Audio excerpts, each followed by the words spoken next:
रात बहुत चुप थी। इतनी चुप कि लगता था आवाजें भी अपने कदम संभाल कर रख रही हैं। कमरे में हल्की सी ठंडक थी, लेकिन वह ठंड परेशान करने वाली नहीं थी, बल्कि ऐसी थी जो चादर के अंदर और सिमटने का मन कराए।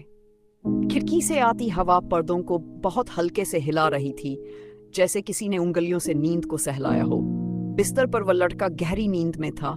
उसकी सांसें धीमी और बराबर चल रही थीं, मानो समय ने खुद को उसी लय में बांध लिया हो। चादर उसके कंधों तक फैली हुई थी और तकिया उसके सिर को बिना किसी दबाव के थामे हुए था। चेहरे पर कोई शिकन नहीं थी, नहीं किसी तरह की बेचैनी। यह वह चेहरा था जिसे किसी सवाल का जवाब नहीं देना था, जिसे कहीं पहुंचना नहीं था। कमरे की दीवारें अंधेरे में डूबी हुई थी, लेकिन वह अंधेरा भारी नहीं था। वह ऐसा अंधेरा था जो आंखों को आराम देता है। बाहर कहीं दूर से किसी कुत्ते के भौंकने की आवाज आई और फिर खो गई, जैसे रात ने उसे भी अपने अंदर समेट लिया हो। बिजली के खंभे की मध्यम रोशनी खिड़की से छनकर अंदर आई और फर्श पर एक फीकी सी लकीर बना गई। उस रोशनी में धूल के कण धीरे धीरे तारते दिख रहे थे, जैसे छोटे छोटे सपने तय नहीं कर पाए हों कि कहाँ जाना है। लड़के की सांसों के साथ छाती का हल्का सा उठना और गिरना ही कमरे की सबसे साफ हरकत थी।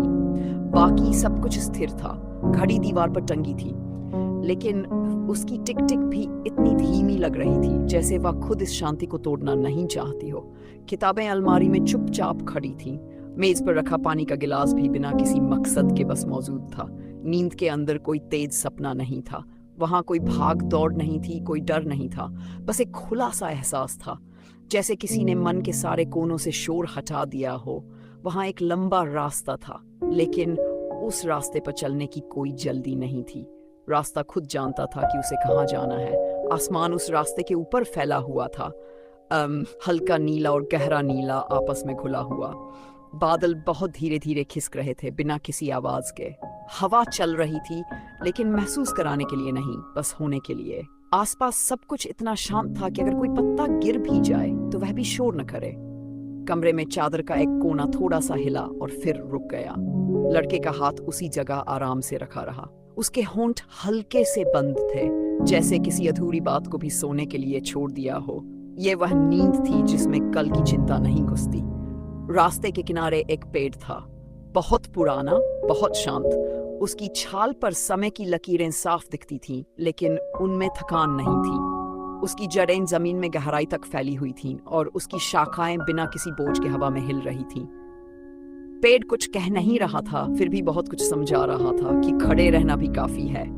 रात और गहरी हो गई, लेकिन गहराई डर नहीं लाई। वह गहराई किसी कंबल की तरह थी जो ऊपर से और रख देता है। बाहर सड़क बिल्कुल खाली थी, कोई वाहन नहीं, कोई कदमों की आहट नहीं। ऐसा लग रहा था जैसे दुनिया ने थोड़ी देर के लिए सांस रोक ली हो। लड़के की नींद में एक नदी बह रही थी। नदी का पानी साफ था और उसमें चांद का प्रतिबिंब पूरा का पूरा दिखाई दे रहा था। पानी हिल नहीं रहा था, फिर भी आगे बढ़ रहा था, बिना आवाज, बिना हड़बड़ी। नदी के किनारे बैठकर उसे देखना ही काफी था। कुछ सोचने की जरूरत नहीं थी। कमरे में हवा ने पर्दे को फिर से हिलाया। परछायां दीवार पर बनी और मिट गई। वे परछायां किसी डर की तरह नहीं थी, बल्कि किसी पुराने दोस्त की मौजूदगी जैसी थी। ऐसी मौजूदगी जो कुछ मांगती नहीं, बस साथ रहती है। नींद के भीतर एक छोटा सा पुल था, लकड़ी का, थोड़ा पुराना लेकिन मजबूत। पुल पर चलते समय हल्की चरमराहट होती थी, लेकिन वह भी भरोसे वाली थी। नीचे नदी शांत बह रही थी, ऊपर आसमान खुला हुआ था। पुल पार करने में कोई डर नहीं था, क्योंकि गिरने का ख्याल ही नहीं आता था। लड़का बिस्तर पर उसी भरोसे के साथ सोया हुआ था, जैसे उसे पता हो कि अभी कुछ भी बिगड़ने वाला नहीं है। उसकी सांसों में एक स्थिरता थी जो बहुत कम लोगों को मिलती है। पुल के पार एक छोटा सा गांव था। घर पास पास थे, लेकिन भीड़ नहीं थी। हर घर के अंदर हल्की रोशनी थी, जैसे हर जगह कोई आराम कर रहा हो।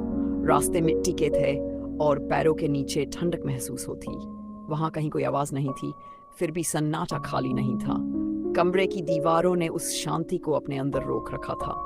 बाहर की दुनिया बहुत दूर लग रही थी। यहाँ कोई अलार्म नहीं था, कोई याद दिलाने वाली चीज नहीं थी, बस ये पल था। गांव के बीच एक खुला मैदान था। मैदान के बीच कोई हलचल नहीं थी, बस खुलापन था। हवा वहां भी थी, लेकिन बिना किसी जोर के।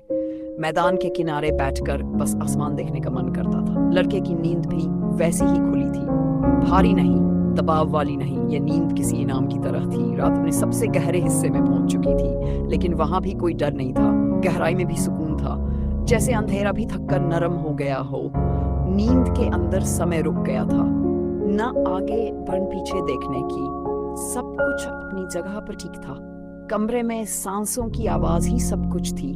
वही लय, वही ठहराव, चादर की गर्माहट, तकिए की नरमी और हवा की ठंडक, सब मिलकर एक ऐसा घेरा बना रहे थे जहां कुछ भी गलत नहीं हो सकता था। रात ने धीरे धीरे अपने पंख समेटे, लेकिन उड़ने के लिए नहीं, बस और गहराई से फैलने के लिए। लड़का उसी गहराई में सोया रहा, बिना उठे, बिना किसी बुलावे के, बिना किसी जरूरत के। और कहानी भी वहीं रुकी नहीं, बल्कि वहीं ठहर गई, क्योंकि सुकून में आगे बढ़ने की जरूरत नहीं होती।